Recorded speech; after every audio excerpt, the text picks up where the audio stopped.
Bonsoir et bienvenue dans Cœur d'artiste, le mag qui explore chaque semaine le cœur d'un nouvel artiste. Et ce soir, c'est notre cœur à nous qui bat pour vous. Bonsoir Isabelle Laillé. Bonsoir Clément Saunier. Je suis ravi de vous retrouver ici. Alors, on est où exactement?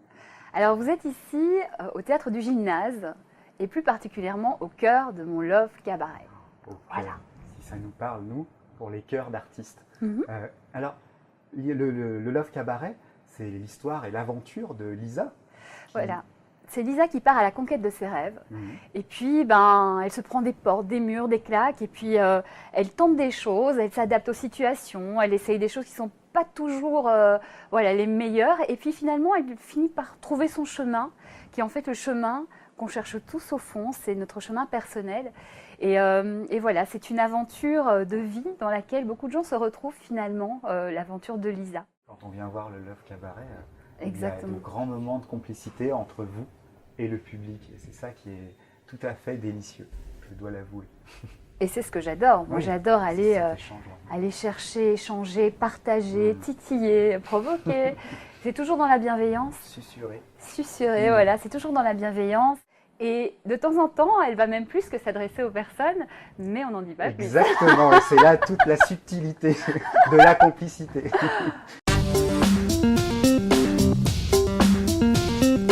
À quoi rêvait Lisa à 10 ans, au fin fond de sa Belgique natale? Elle rêvait à une grande vie. C'est-à-dire que je vivais en Belgique, je voyais la télé française, je voyais des tas de choses, mais comme toutes les petites filles, en fait, on aspire à de grandes choses. Je ne savais pas encore que j'irais du côté artistique, mais très étonnamment, petite déjà, j'embarquais mes cousins et je montais des spectacles et je leur faisais faire des sketchs, des scènes, mais vraiment c'est incroyable quand j'y repense. Et après, on mettait des chaises et puis on appelait les oncles, les tantes, la famille qui à la fin n'en pouvait plus, mais c'est pas grave. Voilà, je montais ça, c'était incroyable. Et finalement, on se dit que petit, c'est intéressant d'aller chercher petit ce qu'on faisait. Moi, je chantais, je dansais, je prenais une brosse dans la glace, je cassais les pots de fleurs de ma mère parce que j'étais tout le temps partout. La première rencontre humaine. Une première rencontre humaine. Il va y avoir des jaloux, j'imagine. Mais... J'en ai vraiment eu de très belles. Mais je vais vous parler d'une rencontre qui me touche aujourd'hui très fort. Elle a eu lieu il y a 10 ans. D'accord. Et c'est quelqu'un qu'on appelle Christopher Ten, c'est son nom d'artiste. Et on s'est rencontrés, je suis arrivée à Paris avec rien. D'accord. C'est-à-dire que j'ai construit plein de choses en Belgique. Et je suis arrivée, j'ai pris ma petite valise et je me suis dit, c'est quoi mes rêves? Je tournais un peu en rond dans ma vie. Et mon rêve à 18 ans, c'était de vivre à Paris et de tenter l'aventure à Paris. Et donc, je me suis dit, OK, c'est maintenant. Et c'est une des premières personnes que j'ai rencontrées, qui est aujourd'hui, ça fait plus de 10 ans, ça fait même 11 ans, un ami, mais d'une puissance énorme, et qui m'a rejoint, c'est ça qui est énorme, dans l'aventure du Love Cabaret, qui m'accompagne depuis le début à m'aider sur la technique. C'est lui qui a fait la photo de l'affiche, il me donne des petits conseils, il essaye de m'aider partout où il peut m'aider. Et cette amitié, on s'est toujours suivis depuis ces 10 ans. Alors il est parti, il est revenu, mais on s'est toujours suivis et je pense que c'est un peu mon frère de cœur. Et le fait de se retrouver artistique et puis de vie, quand on s'est rencontrés tous les deux, on galérait et on s'est soutenus. Et c'était magnifique. Un voyage clé, en quelques mots. C'était toujours difficile, mais il y a souvent une Le plus grand voyage pour moi, c'est un voyage intérieur. Mais le voyage pour moi, ça a été mon changement de vie. Quand je suis partie de Bruxelles, à Paris, que je suis arrivée à Paris pour réaliser mes rêves, que j'ai recommencé de zéro, mais vraiment de zéro, sans argent, sans rien. J'aimais bien l'idée du défi, de se dire, OK, parce que ça marchait très bien à Bruxelles, mais on était une équipe, on avait tout fait ensemble. Se remettre en danger aussi. Voilà. Et je voulais voir ce que je pourrais faire, moi, d'une page blanche, toute seule. Et voilà, je continue à l'écrire, l'histoire, et c'est un voyage absolument merveilleux, et je ne regrette pas un seul jour de ce voyage. Une mue capillaire. Mais complètement décalée, voilà.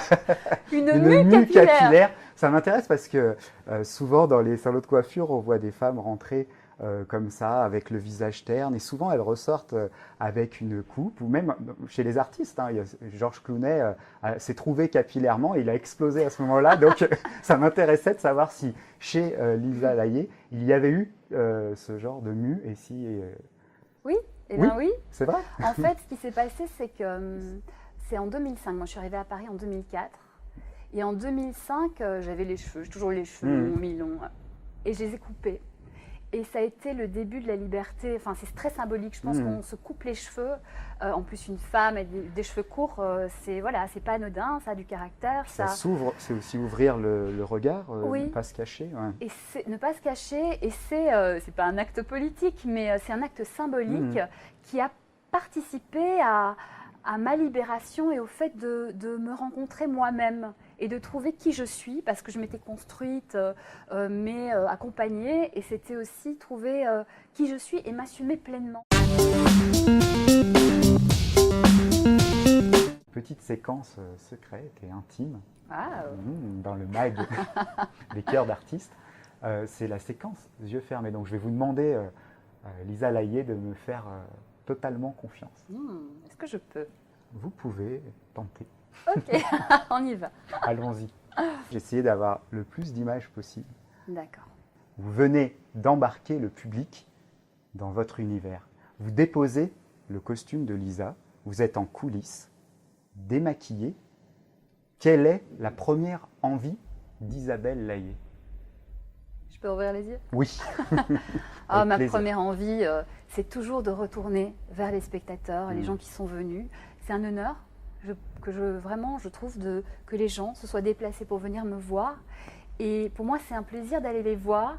Je les embrasse même. Ils disent, non, mais c'est tellement rare aujourd'hui, ouais. Quand on va voir une pièce, alors aussi sur Paris, c'est vrai qu'il y a une distance entre les acteurs, les comédiens et le public en général.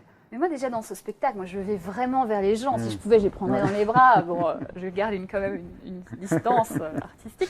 Mais c'est vrai que pour moi, il y a tellement de spectacles. Il y a un partage. Ils sont venus voir mon spectacle. Mais quel honneur, mais merci. Je donne tout, mais ils me donnent énormément aussi. Et j'ai juste, moi je suis quelqu'un, j'aime partager, faire des choses ensemble. Donc je ne vais pas rester de mon côté... l'artiste et les autres, non, parce que comme je dis souvent à la fin du spectacle, l'artiste tout seul dans sa salle de bain, il est bien marrant, mais il ne peut rien faire.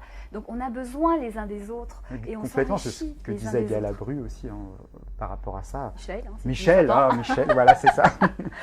Mais c'est ça, voilà. Donc ma première réaction, c'est je me dépêche et je retourne voir les gens, leur parler, être avec eux en fait, parce que c'est continuer ensemble cette histoire du Love Cabaret. Et ce que je dis dans le spectacle, c'est tous ensemble qu'on fait des grandes choses. Si on est allé sur la Lune, c'est pas tout seul. Si tout ce qui est fait, la moindre chose qui est faite dans ce monde, c'est pas tout seul. Donc c'est tous ensemble. Et ce spectacle aussi, il a grandi parce que des gens m'ont aidé.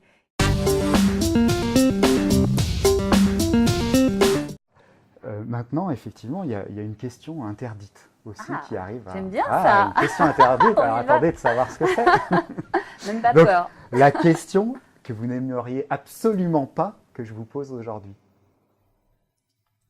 Mais moi, j'aime bien les questions. Donc, en fait, parce que même les questions les plus particulières, pour moi, sont intéressantes parce que ça permet de se découvrir et de se tester et de se challenger.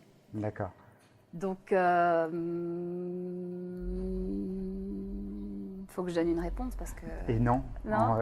À vrai dire, ce qui m'intéressait dans cette question, c'était vraiment votre réponse. Alors maintenant, il y a un moment savoureux que j'ai envie de partager avec vous, Lisa Laillé. C'est un petit clin d'œil. Je vous laisse le découvrir. C'est plein d'étoiles déjà, j'adore les étoiles. C'est vrai. C'est rouge, comme l'univers de mon Love Cabaret. Exactement. Donc, rouge. Je vois que vous êtes observatrice. Une bougie. Et oui, parce que vous avez déclaré être une psychopathe de la bougie et de la flamme. Alors, oui, la flamme, ça veut tout dire. J'adore les bougies.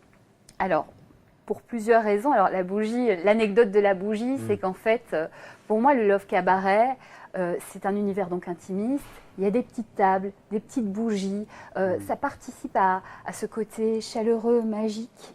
que j'aime et qui est important. Donc, rassurant aussi. Hein. Je sais pas, pour moi il y a de la magie. Et puis du coup, chaque fois que j'arrive et qu'on met la mise en place, je fais mes bougies. Quand il n'y en a plus, je fais non, mais il faut me trouver des bougies. Donc les pauvres, j'ai harcèle. C'est la seule petite chose sur laquelle je suis embêtante. Mais aussi la bougie, pour moi, il y a quelque chose de je ne sais pas, de l'introspection, de la spiritualité. C'est pas un hasard si dans les églises, dans les lieux de culte, dans les lieux de réflexion, dans les lieux où on s'enferme et on essaie de chercher en soi des choses, c'est pas un hasard s'il y a des bougies. Alors moi je suis agnostique, hein, mais la bougie, je trouve que c'est vraiment il y a quelque chose de magique et de fort en même temps. Et puis la flamme, c'est quelque chose de très très fort. Alors donc là, voilà, c'est magnifique. Je pense que vous n'aviez pas vu ce petit mot, et c'est ça qui est rigolo. C'est ça qui est rigolo.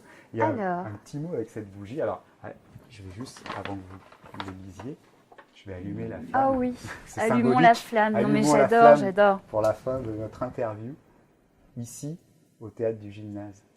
Alors, la pensée est comme la flamme, elle ne se diminue pas en communiquant. Édouard Herriot. Herriot. C'est peut-être que j'ai Édouard Herriot. Non, c'est moi qui ai voulu. D'accord. Édouard Herriot. Que je ne connais donc pas, hein, voilà, ça c'est clair. Alors ça me fait penser aussi à l'amour est la seule chose qui ne se divise pas quand on l'offre, quand on le partage, qui se multiplie quand on le partage. Oui, tout à fait. La pensée, c'est quelque chose. Alors moi, je suis quelqu'un qui réfléchit beaucoup. Je ne me prends pas la tête, mais je réfléchis beaucoup. Je me remets en question, je fais le point. J'aime comprendre le monde. Donc j'ai un univers intérieur simple, sain, pas du tout prise de tête, mais voilà, qui vit, qui se déploie et ça m'intéresse, voilà, la pensée, apprendre, comprendre. Vous êtes cartésienne et aussi artiste, donc c'est une schizophrénique pratiquement. Alors, ce n'est absolument pas schizophrénique. Au contraire. Et je tiens à dire quelque chose. Alors, c'est justement, quel est ce point d'équilibre? Ça, c'est intéressant. Ce que je tiens à dire, c'est que pour moi, on est tous comme des boules à facettes. On est fait de 1001 facettes. Et que ce monde essaye toujours de nous réduire à une seule facette. Et moi, je dis non. On est qui on est et on a le droit d'être un comptable, peut très bien être super doué en dessin, en théâtre, et arrêtons de nous limiter. On a plein de talents et multiplions-les, déployons-les. Alors il y en a qui sont plus forts et qui vibrent beaucoup plus chez nous, donc c'est vers cela évidemment que c'est plus fort d'aller. Mais on n'est pas qu'une seule chose et arrêtons, ce monde nous met dans un cadre et moi j'essaye de faire exploser le cadre. Je ne suis pas révolutionnaire, hein, je respecte les choses telles qu'elles sont, mais je ne veux pas être enfermée, je ne veux pas qu'on enferme les autres et il faut arrêter de toujours juger les autres. Arrêtons de juger les autres, laissons-les vivre et accompagnons-les et comme moi je ne veux pas qu'on m'enferme, je veux vivre pleinement. Ça, c'est un message de fin magnifique. On restera là-dessus.